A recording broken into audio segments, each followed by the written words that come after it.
Hey everybody, Qroo here. In today's video, I'm going to be covering relative pronouns in Spanish, specifically the ones that are on the screen. I recently did a video where I only covered a few of these, and I did that just to answer a question from a member of my private group, the Qroo Spanish Crew. Well, like I said, it was a brief video, and this is not a brief topic. So that generated a lot of follow-up questions, which I'm going to answer in today's video. So it's going to be longer than I like them to be, but hopefully you'll get something out of it. The topic of relative pronouns in Spanish can be a tough one. And the reason is because sometimes there's only one right answer, which we like. I like a pattern that I can show that to you. Every time, just use this. But more often than not, you're going to have more than one answer. And you're going to have to choose. Like maybe it's going to be que, or maybe el que, or maybe el cual, or maybe quien. I think the best way to show this to you is actually to break it down into some simple rules or concepts that you can go, ah, I see now, and actually apply to your own Spanish. So that is the goal with this video. Let's go ahead and kick this thing off with the biggest relative pronoun of all, and the one you'll be using most of the time, que. This is often translated as that, who, whom, or which in English. Don't confuse it with que with the accent mark. That means what. By the way, none of the relative pronouns have an accent mark at all. I like this word a lot because it's one word that can mean a bunch of words in English, and you just have to plug it in. One word. El estudiante que ganó el concurso es muy talentoso. The student who won the contest is very talented. El libro que leí ayer es muy interesante. The book that I read yesterday is very interesting. La casa que compraron está en el centro de la ciudad. The house that they bought is downtown or in the center of the city. Out of all of the relative pronouns that I showed you when I kicked this video off, que is the only one we could have used here. It is our only option. And I know some of you may be going, wait a minute, Paul, that first sentence said the student who won the contest, and who is quien. So couldn't we say el estudiante quien ganó el concurso? No, we could not. And here's the reason. All of those examples are restrictive clauses. I know you're like, geez, Paul, here's some more grammatical terms. That's awesome. It's important though, folks. These are restrictive clauses, meaning that the clause in there provides essential information about the noun, and it cannot be omitted without changing the meaning or understanding of the sentence. That's important to note because non-restrictive clauses, and those are the ones separated by commas that add additional but not essential information to a sentence, and that's when you're writing it. If you were speaking it, you would kind of pause at those locations and then insert information and then finish your sentence. Those often trigger the use of those other relative pronouns. An example of a non-restrictive clause would be, my brother, who lives in London, is coming to visit us. Now, that's just extra information I stuck in that he lives in London, but I could omit it and it still says, my brother is coming to visit us. That is the important information. So the part that's in commas, that non-restrictive clause, that's where those other relative pronouns can start to appear. Since I was just talking about quien and quienes, which would be the plural form, let's go ahead and just start right there, and let's talk about when we can actually use those so you don't use them incorrectly. Now, here's what's important about these. They can only refer to people, not things. They can only appear after a preposition because Spanish doesn't like dangling prepositions. We might need them to tighten them up a little bit. The only other time is in these non-restrictive clauses, meaning in the little phrase that's in commas somewhere. We went out with the neighbors with whom we always have dinner on Fridays. Now, with that particular sentence, we don't have one of these non-restrictive clauses. You don't have a separate clause, that's in commas that you could just take out and still have a sentence. But what we do have is we have a preposition there, and that is with. So we have with whom. Now, with our quien or quienes, we can pop that in there. We have to make sure it agrees with the noun we're talking about. And in this case, we're talking about the neighbors, which is a plural noun, so we're going to use the plural quienes. We could write something like, salimos con los vecinos con quienes siempre cenamos los viernes. I already know that some of you who are more up on your relative pronouns are screaming at the screen going, Paul, there's some other options there. There's some other options. Yeah, there are other options. We're just easing some folks into it, okay? We're going to get there. Take a look at this particular sentence. My brother, who lives in London, is coming to visit us. That's one of those non-restrictive clauses I talked about. It's in commas. That's one that quien can pop into. So we could say something like, mi hermano, quien vive en Londres, viene a visitarnos. Or we could change a little bit. Actually, another option there is to just use que. You could just say, mi hermano, que vive en Londres, viene a visitarnos. So right away, now we have two options. We have que and quien. And it's quien singular because it has to agree with that noun. It's just one brother there, mi hermano, that's why it's quien. But just to be very clear here before I move on, you're only able to use that quien when it's in that non-restrictive clause, right, by the commas, or following a preposition. You're not going to use it in those restrictive clauses like we talked about before. The students who won the prize will only be with que.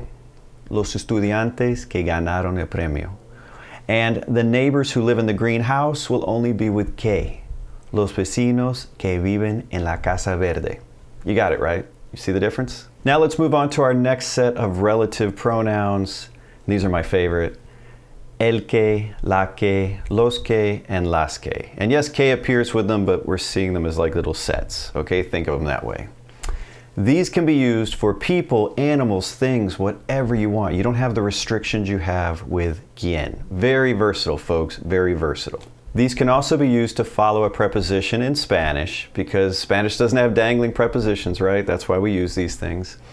It can also be used in non-restrictive clauses. Remember, that's the ones separated by commas. You're starting to hear the pattern here when we're using these things. One thing I like about el que, la que, those kind of things, is it's often used to translate the one that. And that means can appear in another part of the sentence, possibly the beginning of a sentence. I could be like, the one who lives in the green house. El que vive en la casa verde. Now, if I'm talking about a woman that lives in the green house, la que vive en la casa verde. Take a look at this sentence. It should look familiar. We went out with the neighbors with whom we always have dinner on Fridays. You remember we translated this one with quienes. Salimos con los vecinos con quienes siempre cenamos los viernes. Well, we could have done it with our new ones we have right now. Our el que, la que, los que, and las que. And which one we choose is going to depend on the noun. So here we're talking about los vecinos. So which one do you think we need? Hopefully you said los que. Salimos con los vecinos con los que siempre cenamos los viernes.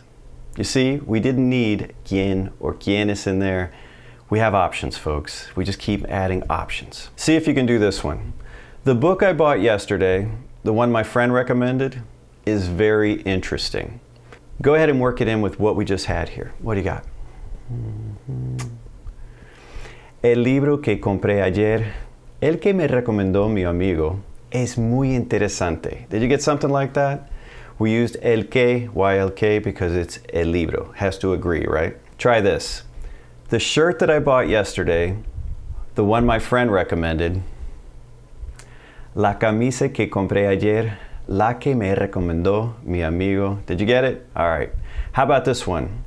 The books that I bought yesterday, the ones my friend recommended, los libros que compré ayer, los que me recomendó mi amigo. Since we're talking about options, take a look at this sentence we already discussed that you already, well, got an extra option for. My brother who lives in London is coming to visit us. Remember, we already talked about it could be mi hermano que vive en Londres or mi hermano quien vive en Londres. Well, what if I have more than one brother? Could I also say el que, like my brother, the one who lives in London, because I've got a bunch and they're all over the place. Could we do that? Could we? Yes, we can. Mi hermano, el que vive en Londres, viene a visitarnos. See, now we have more options. Is there anything else we could add to that? Yeah, folks, we can. El cual. El cual. That brings us to our last category, the el cual, la cual, los cuales, and las cuales. Those are more formal alternatives to el que, la que, los que, and las que. In your everyday conversations, stick with those other ones. That's what you're going to be using. When people want to sound a little fancier or they want to mix it up, you know, because maybe they've just said the other ones too much, you're going to hear el cual, la cual. Journalists really like it in headlines, things like that. Foreigners tend to overuse them because we try to sound more formal. But just think they're going to run a lot like those el que ones, all right? So, because of that, they're going to do what? Follow prepositions, because we don't like dangling prepositions in Spanish. They're going to help us tighten it up. And yes, we're going to be using them in those non-restrictive clauses. So if we have a sentence like, the book, the one Maria recommended to me, is interesting, we could say it, el libro, el que me recomendó María, es interesante, or el libro, el cual me recomendó María, es interesante. Either one, folks. Just that second one, maybe a little more formal, maybe a little fancier. In most cases, these are going to be interchangeable, but there are times when el cual, la cual, etc. would be the more natural sounding choice. The problem is that answer can actually change by Spanish-speaking area. I've seen some studies about the language where they said, okay, in a particular area with these constructions, the people seem to prefer el que, and in this other area, el cual, which makes it very difficult for, we English speakers to come up with something because of those nuances. But there are some guidelines that we can follow, and I don't want to muddy the waters too much, but I will say that probably one tendency or guideline you should follow is that after a prepositional phrase, you may want to use el cual, la cual, etc. instead of el que. The lines of communication by which we keep in touch are failing, or via which we keep in touch. Now it's kind of an odd example to come up with, but I wanted something I could stick a través de in for like via or through. Las líneas de comunicación a través de las cuales nos mantenemos en contacto están fallando.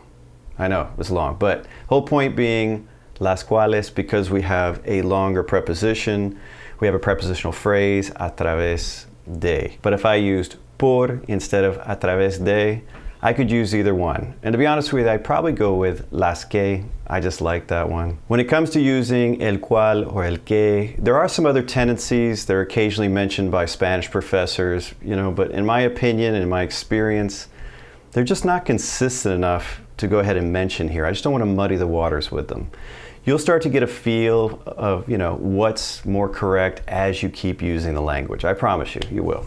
Now I'm going to talk about lo que and lo cual. First of all, lo cual is a bit too fancy for me. I've never even used it. It works like lo que, so I'm going to just focus on lo que, and you can be like, oh, I'll just use lo cual sometimes. It'll work the same way. I still recommend you just stick with lo que first, all right? Students often confuse el que with lo que. Remember that el que is referring to a singular masculine noun. It's something you can identify. Lo que, on the other hand, is the neuter article.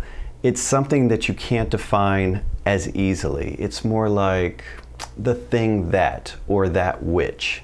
No te preocupes de lo que pasó ayer. Don't worry about what happened yesterday, about the thing that happened yesterday, about that which happened yesterday. What I like about lo que is you can start a sentence with it. Lo que me gusta más es pasar tiempo contigo. What I like most is to spend time with you. The thing I like most, that which I like most. Starting to see the pattern here? All right, now that you have some options under your belt, let's practice a bit. And while we're at it, let's go ahead and talk about some Spanish verbs that often take a preposition. All right, let's go ahead and start with this verb, enamorarse de, and it means to fall in love with. And you'll see it uses the word de and not con, which usually means with in Spanish. And I guess more literally, this means to become enamored of someone.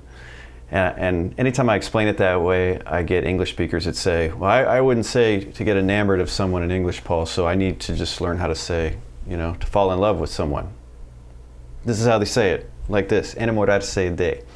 And it's also a great example of why you have to learn Spanish verbs with their accompanying preposition, especially if that preposition is, unexpected like it is here. Take a look at this English sentence we're going to translate. The person I fell in love with just arrived. And also keep in mind, we don't like dangling prepositions in Spanish, so we're really thinking of this more as the person with whom I fell in love just arrived. There's a few ways we can do this because we know we have options in Spanish. I'm thinking of 3 of them. You think you can take a stab at this? What do you got? All right, this is the first one I'm thinking of because this is the one I would fall back on.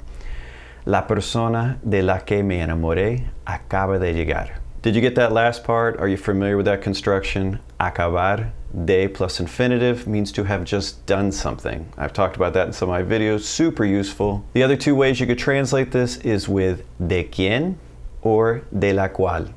Still, I like that first one best. The reason I harp on that a lot, that first, el que, la que, los que, is for the simple reason is that it's good for people, it's good for things, it's the most common you're going to hear in everyday speech. And if you don't give yourself as many options in your own head, you're going to be much faster at speaking. You're not going to go, oh, okay, now I need a relative pronoun, I missed my opportunity. Sometimes we use enamorarse de to say we fell in love with something that's not a person. For example, Barcelona is one of the cities I fell in love with. So you can say things like that. You want to take a stab at that one? I'm thinking two translations here, not three like the last one, because I'll give you a hint. We can't use quien because Barcelona is not a person. Barcelona es una de las ciudades de las que me enamoré. And the other option is de las cuales me enamoré. Here's another verb that uses de, quejarse de, to complain about something or someone. The man that you complained about just arrived. You want to go ahead and try that one? We've got a few options with that one too. El hombre del que te quejaste acaba de llegar. You start to get used to that acaba de llegar thing? Good, good. The other two options would be el hombre de quien te quejaste or el hombre del cual te quejaste. How about this one? The woman that you complained about just arrived. And I'm giving you that one because I want to make sure you do number and gender agreement, all that kind of stuff. Go. La mujer de la que te quejaste acaba de llegar. Or la mujer de quien te quejaste acaba de llegar. Or la mujer de la cual blah, blah, blah. Another common Spanish verb that often appears with prepositions is hablar, which means to speak. Because we'll talk about things, we'll speak about things, right? And that's hablar de. So go ahead and translate this one. The woman we talked about yesterday is here. La mujer de la que hablamos ayer está aquí. What other options do we have there? La mujer de quien hablamos ayer está aquí, or la mujer de la cual hablamos ayer está aquí. What do I like best? La que, de la que. Now try it with hablar con. The woman that we spoke with yesterday is here. La mujer con la que hablamos ayer está aquí. Or you could have had con quien or con la cual. What about this one? Maria's the woman that I went to the party with. And think, with whom I went to the party, or with that which I went to the party. María es la mujer con la que fui a la fiesta. Or, con quien fui a la fiesta, or con la cual fui a la fiesta. Well, I hope you enjoyed the lesson. If you did, just do me a favor and give it a thumbs up. And until next time, hasta luego.